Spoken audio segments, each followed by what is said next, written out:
começar a nossa live respondendo as perguntas. A primeira pergunta é do Gilmar Campos. Eu achei interessante a pergunta dele, talvez seja a pergunta de outras pessoas. Mexendo no vaso de flor, se por acaso a terra soltar da raiz, a flor sente ou pode secar? Como fazer com a planta no vaso para afofar a terra? Como que tem que fazer isso? Então, Gilmar, a resposta, talvez você não goste muito da resposta, mas ela é, na verdade, um depende. Quando a gente mexe na terra de uma planta que já está enraizada, a gente acaba destruindo os capilares que as raízes produzem para conseguir absorver a água e os nutrientes. Então, independente da planta que você vai mexer, isso vai acontecer. Só que acontece, algumas plantas, elas se recuperam rápido, poucos sentem esse fato de você ter mexido na terra, enquanto outras vão ficar muito ressentidas, não vão gostar nem um pouco. Então, para algumas plantas, vale a pena você mexer na terra, afofar o vaso e tal, destorroar, e para outras não. Uma regrinha assim, que não é uma regra que não tem exceções, digamos assim, tem muitas exceções, mas que eu costumo usar e falar, plantas anuais, geralmente você planta ela e você não mexe nela até ela terminar o ciclo, porque ela costuma ser mais sensível. Já as plantas perenes, você mexe uma vez por ano, depende do tamanho do ciclo dela, ou 2 vezes por ano. Você consegue afofar a terra em torno dela, não tem problema que ela destorroe um pouco, e você renova um pouco do substrato, coloca algum fertilizante e ela vai se comportar bem a partir disso daí. Bem interessante essa dúvida do Gilmar, espero que eu tenha atendido essa dúvida dele. A segunda dúvida que eu tenho aqui é da Lilian Ramires Costa. Ela pergunta: o que é um arbusto formal? É interessante isso porque eu sempre sempre escrevo nos artigos sobre arbustos formais, e eu nunca me dei conta que as pessoas poderiam não saber o que era um arbusto formal. Às vezes o que é muito óbvio pra gente que lida diariamente com as questões,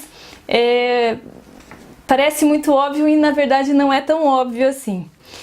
Então, o arbusto formal, ele é aquele arbusto que a gente podou ele e ele perdeu o formato natural dele, ficando meio quadradinho, meio retinho.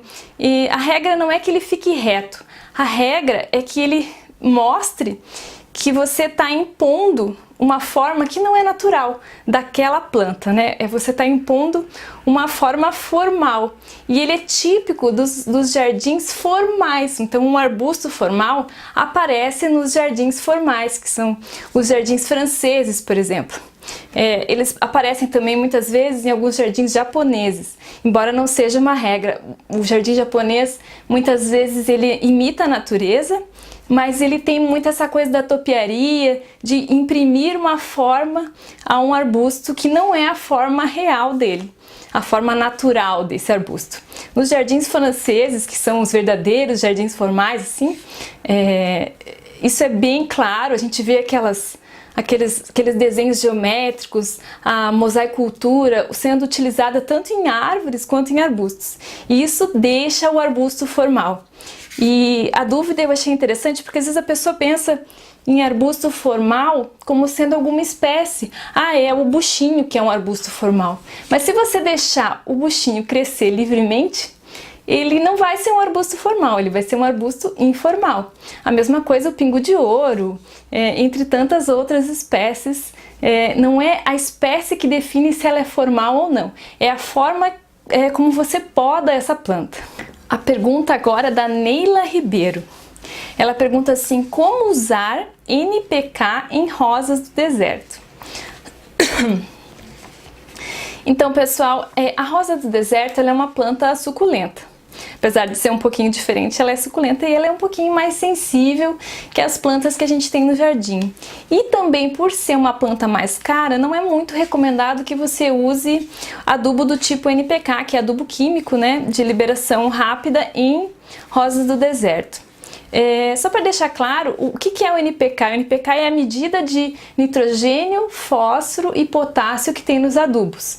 Então, a maior parte dos adubos, sendo ele orgânico ou não, vai ter a medida de NPK, de quanto que tem de nitrogênio, de fósforo e de potássio. Só que ficou convencionado, se popularizou, que NPK é o adubo químico de liberação rápida. Só para deixar claro aí pro pessoal. A rosa do deserto é mais preconizado que você coloque um adubo de liberação lenta, como o do tipo osmocote, o forticote, que demora uns 3 meses para ele liberar todo o fertilizante, e adubos orgânicos também. Eventualmente se usa em momentos como pré-floração e na floração, fertirrigação, que é você diluir um adubo solúvel do tipo NPK, também pode ser, mas são adubos premium, né, como Plant Prod, Peters, que você dilui na água e aí você irriga a planta com essa água fertilizada. Então é melhor você fazer escolhas um pouquinho mais nobres para a rosa do deserto, assim como para orquídeas e outras plantas mais caras que você tenha na sua coleção. Pergunta do Geraldo Antônio Costa: como que faço para produzir mudas de árvore guarda-chuva? Para quem não sabe, a árvore guarda-chuva, o nome dela é Schefflera actinófila. Ela tem umas frutinhas vermelhas bem características, a folha palmada, bem bonita. Então, para produzir mudas, ela se propaga por sementes, por estacas e por alporques. Para semear essa Schefflera, a árvore guarda-chuva, você tem que deixar as sementes em água quente por 12 horas antes de plantar. E é importante que as sementes sejam frescas. Às vezes as pessoas, nem toda planta consegue que a semente mantenha a sua viabilidade ao longo do tempo. Então, e a Schefflera é uma delas. Ela precisa que seja semeado logo, seja semeado rápido, para manter o poder germinativo das sementes. Então você limpa essas sementes, né, tira aquela parte vermelha que é o fruto e deixa elas em água quente por 12 horas para dar uma acordada, ativar o metabolismo dessas sementes e então plantar ela no substrato adequado, próprio para mudas, né, preparado. E ela germina em cerca de 40 dias, geralmente. E assim você vai conseguir mudas de árvore guarda-chuva. Outra pergunta que eu selecionei aqui, do Hélio Marcengo. Ele fala que tem 3 palmeiras bem altas, com 7 metros cada uma. E de vez em quando caem as folhas pesadas. Ele pergunta se existe alguma técnica para amarrar as folhas e evitar que elas caiam de surpresa, podendo provocar acidentes.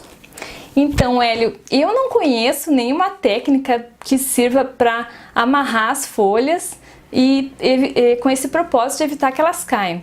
O que eu vejo e tenho a vivência é de você fazer a poda preventiva. Quando a folha já deu uma caída, né, já tá feinha, meio começando a amarelar e caindo, caindo no sentido assim de ela ficar decumbente, né, não que ela caiu literalmente, se faz uma poda. Você poda a planta antes que a folha caia, daí você evita que a folha caia. O que você pode fazer também, se ela é muito alta, às vezes você pode laçar essa folha e puxar para que ela caia de uma forma controlada, né, e não acidentalmente, o que também pode ajudar. Então a questão, nunca vi isso de amarrar folhas. Se alguém souber disso, de alguma técnica, por favor me mande, porque eu gostaria de saber se existe alguma coisa assim.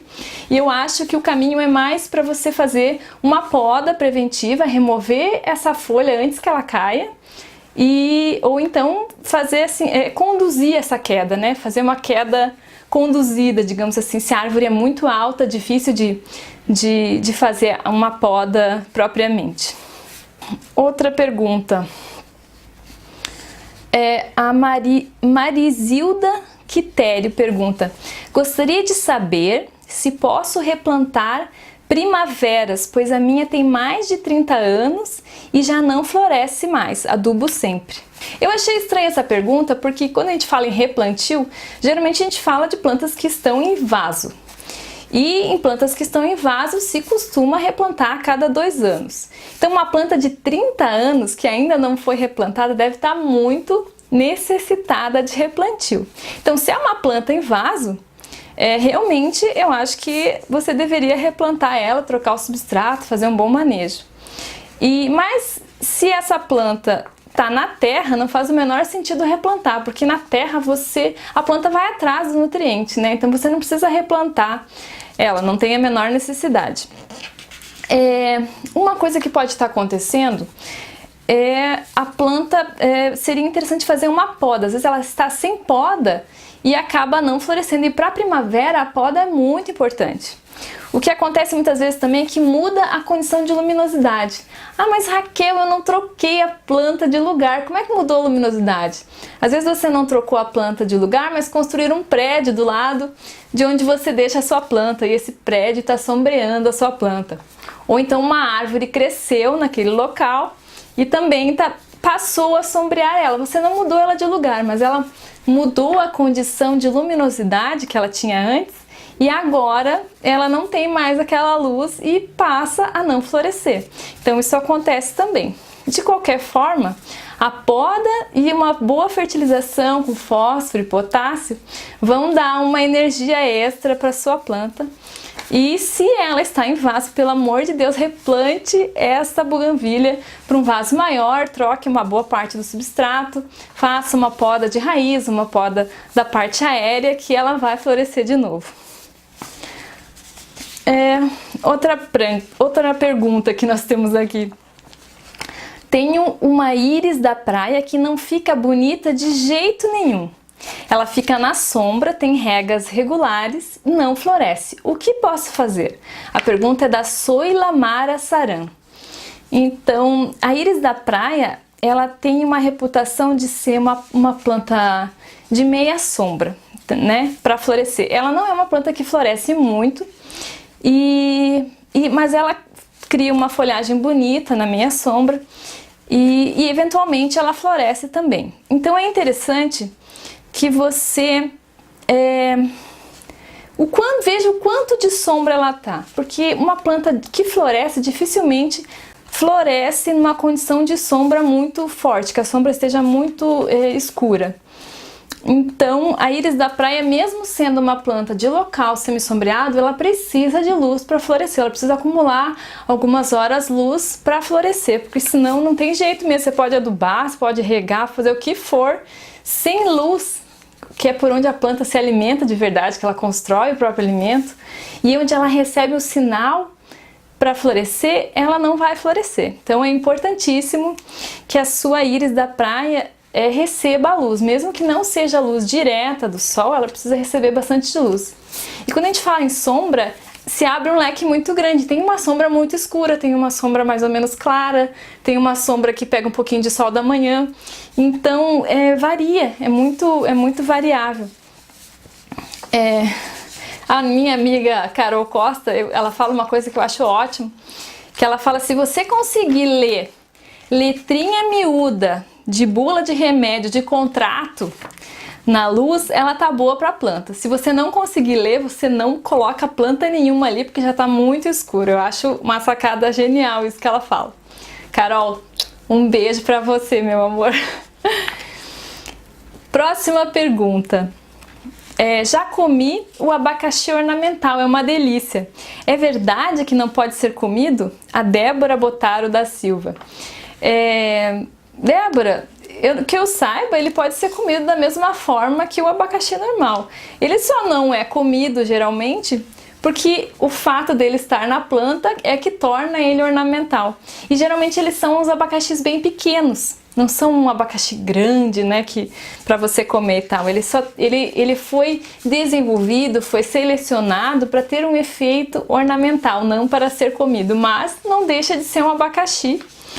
E que eu saiba, não tem problema nenhum comer esse tipo de abacaxi, só porque ele não foi desenvolvido para essa função. E até é bem interessante saber que você fala que é uma delícia, né? Deve ser mesmo, fiquei curiosa. A próxima pergunta é do Carlos Alonso. Tem um cinamomo nos fundos de casa próximo ao muro. As árvores se desenvolvem bem nesse local, mas estou preocupado com as raízes. Elas podem ser agressivas às construções? O cinamomo, ele não é uma árvore muito indicada para você plantar perto de construções, porque as raízes dele não é que elas sejam agressivas, elas crescem superficialmente. O cinamomo é uma planta esperta, então ela cresce uma boa parte das raízes dela superficialmente, na camada mais superficial do solo, que é também a camada mais fértil, onde estão os micro-organismos, a matéria orgânica.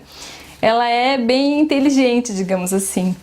Só que com o tempo, que a árvore vai crescendo, isso acontece com todas as árvores, essas raízes engrossam. E quando elas engrossam, acabam destruindo o que tiver, né, próximo a elas, né? Porque ela acaba expandindo e acaba destruindo tubulação enterrada, calçada, estourando um muro e estourando parede de casa, de prédios, né? Então, não é que a raiz seja agressiva, mas ela tem esse comportamento de crescer superficialmente e aí ela não é tão indicada para você colocar próximo a construções. E é o caso do cinamomo. Então, infelizmente, não é muito interessante plantar o cinamomo perto de construções ou em calçadas, em locais em que ele não tem espaço para desenvolver essas raízes superficiais que acabam engrossando com o tempo. Próxima pergunta, da Alzira Trevisan. Gostaria de saber por que o asplênio está classificado como planta palustre. No meu site eu tenho uma classificação de plantas aquáticas e uma dessas classificações é planta palustre. O asplênio, como é uma planta que gosta muito de água, ela pode ser considerada uma planta palustre que cresce próximo a cursos d'água, né? O palustre não necessariamente tem que estar dentro da água, ele pode estar nas margens de um rio ou de um lago. Então é por isso que o asplênio está classificado como planta palustre. Outra pergunta aqui da Cíntia Bretas. Olá, comprei uma muda de jasmim amarelo, já fazem 5 anos e nestes anos todos ele só floresceu 2 vezes, uma única florzinha das 2 vezes. Ele está plantado num vaso e fica num local onde recebe sol pela manhã e meia sombra à tarde. O fato de estar no vaso afeta a floração? Já usei adubo para florir, já usei casca de banana, pó de café e ovos. Já coloquei calcário e não sei mais o que fazer. Pode me ajudar? O jasmim dos poetas, mesmo em vaso que eu tenho, vive brotando flores. Não entendo essa resistência do amarelo. Então, Cíntia, uma planta é uma planta, outra planta é outra planta, né? São espécies totalmente diferentes. E o jasmim amarelo, ele tem essa reputação mesmo de não florescer muito. Muitas vezes ele plantado no chão, onde ele tem acesso à água e nutrientes de forma à vontade. No sol, ainda assim, ele tem essa reputação de não florescer tanto.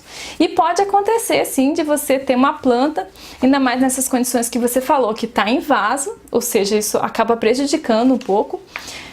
Por ele não ter acesso a nutrientes e a crescer da forma como ele geralmente gosta. E o fato dele não estar sob sol pleno também tem uma influência. Então, realmente, não dá para comparar. O jasmim dos poetas é uma planta que floresce muito, ela se enche de flor. E já o jasmim amarelo, ele tem uma estratégia diferente. Ele até tem um período de floração um pouquinho maior na primavera, mas a estratégia dele costuma ser dar uma florzinha que outra, de vez em quando ao longo do ano. E geralmente as pessoas que plantam o jasmim amarelo não plantam tanto pela floração, mas mais pelo efeito que ele tem. Ele é uma ótima planta para você plantar em taludes, né, para conter até o solo, nesses espaços para conter erosão. Ele forma uma cerca viva interessante nesses momentos, né? Nessas situações. Então, talvez seja, provavelmente seja por isso. E, deixa eu ver. Tem mais perguntas aqui. Ó, é verdade que o cinamomo tem pouco enraizamento e que isso pode facilitar a sua queda se houver ventos muito fortes? Então, como eu falei antes na pergunta anterior sobre o cinamomo, não é que ele tenha pouco enraizamento, ele não tem pouco enraizamento. A forma, o padrão de enraizamento dele é um pouco diferente, mas não é isso que faz com que ele sofra quedas mais frequentes que outras árvores. Geralmente, problema de queda de árvore, gente, a culpa não é da árvore.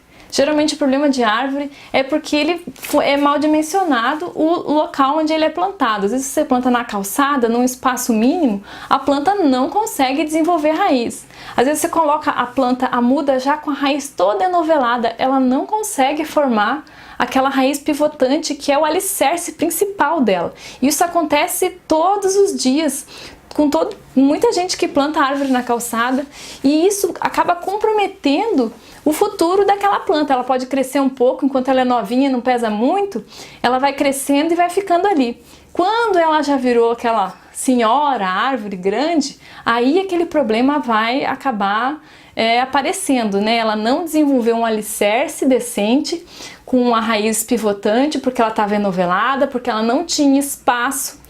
Ela não tem espaço muitas vezes para a água penetrar, para manter a saúde dela, a hidratação dela.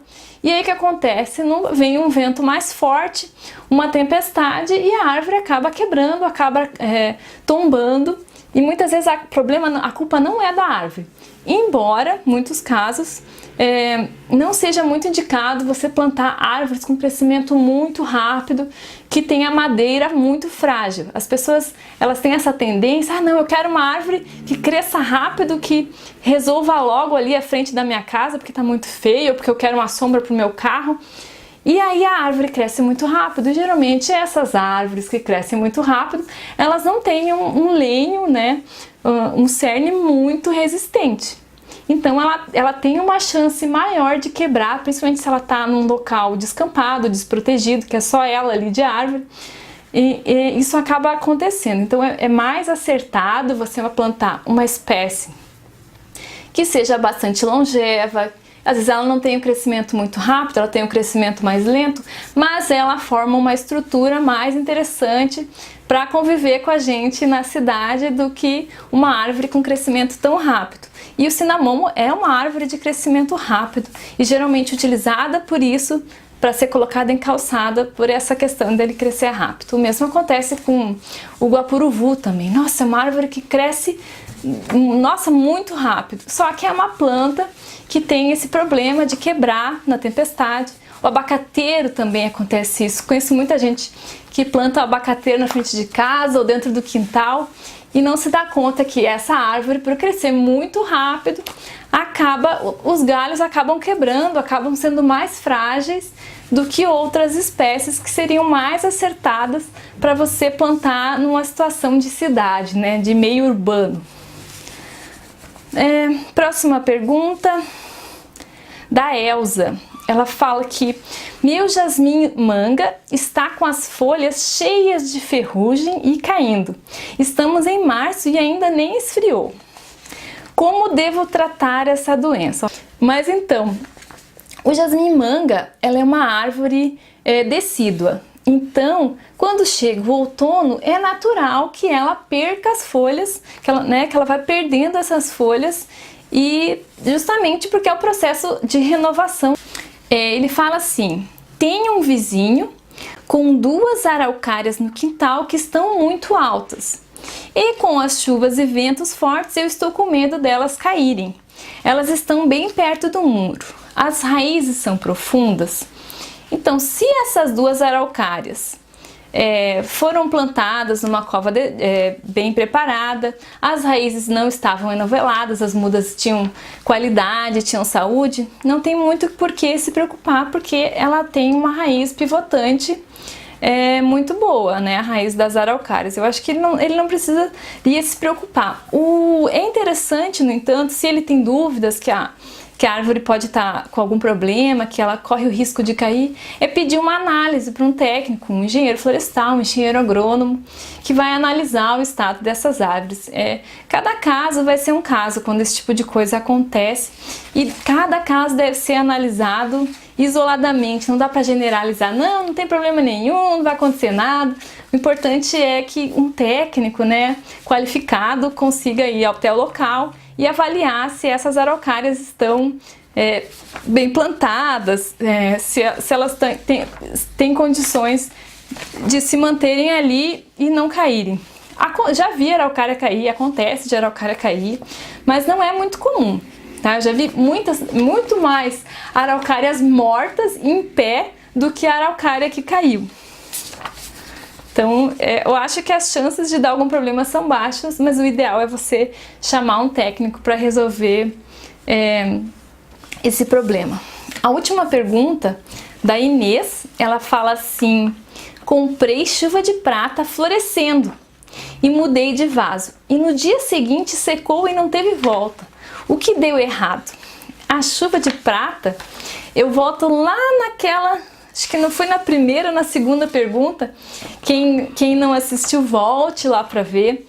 Ela vem, que o moço perguntava sobre a terra, fofar a terra nos vasos.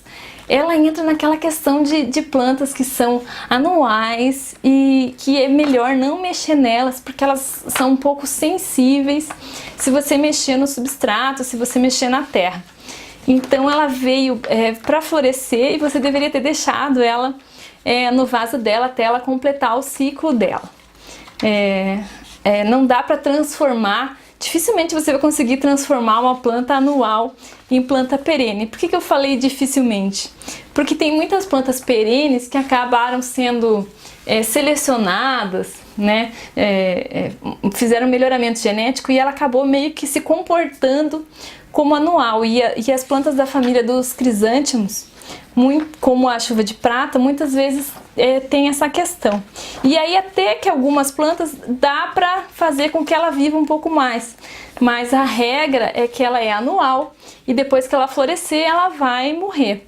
E aí você tem que comprar outra e tá tudo bem, a planta funciona desse jeito. Muitas plantas funcionam desse jeito, não é uma enganação, não tem nada de errado. Só que o problema foi você ter mexido no vaso durante a floração. Durante a floração, mesmo que a planta seja perene, é um período mais delicado, ela está gastando muita energia na floração. E aí você diz para ela: olha, tô nem aí que você está florindo, eu quero que você use a sua energia para enraizar novamente. A planta entra em colapso, não dá muito certo não. Então, pessoal, para hoje eram essas perguntas que eu tinha e eu queria deixar um aviso, né? A minha ideia é repetir essa live, fazer essa live toda semana. Eu vou ver se eu consigo, né? Se vocês me ajudarem, me mandando umas perguntas interessantes e bacanas aí, eu vou continuar fazendo. Espero que tenham gostado. E eu vou deixar aqui um spoiler para vocês. Eu tô fazendo um vídeo. Alguém sabe o que é isso daqui? Então, eu recebi esse módulo, digamos assim, de jardim vertical. Achei muito legal, é da Adlane.